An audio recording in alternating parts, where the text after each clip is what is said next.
Hello, and welcome to today's lesson on some of the principles of cognitive psychology.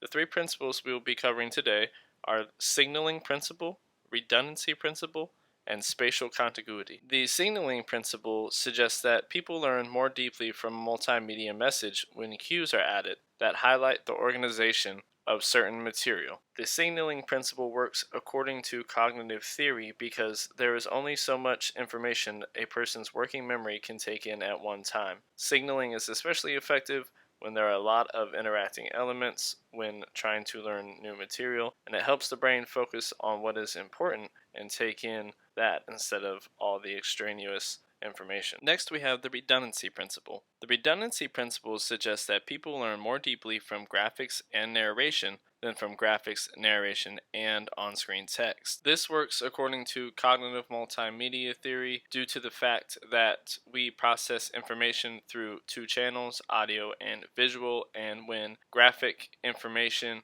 is presented along with text and narration, there is too many resources being taken from each channel, and you need to eliminate one of them in order to efficiently present the information. Next, we have spatial contiguity. This principle suggests that people learn more deeply from a multimedia message when corresponding words and pictures are presented near rather than far from each other on the page or the screen. Spatial contiguity works according to cognitive theory because there is a minimization of extraneous cognitive load when the picture and the words are closer to each other. When they are further apart, the learner has to work harder to try and understand what coordinates with what. So therefore, if the picture and the words are closer together, then it is easier for the learner to take in the information and build a stronger mental representation. Next, I am going to demonstrate how we can use these three principles in instructional design through an example of the differences between ground squirrels and tree squirrels. This lesson is designed to show how to tell the difference between a ground squirrel and a tree squirrel based on their physical characteristics.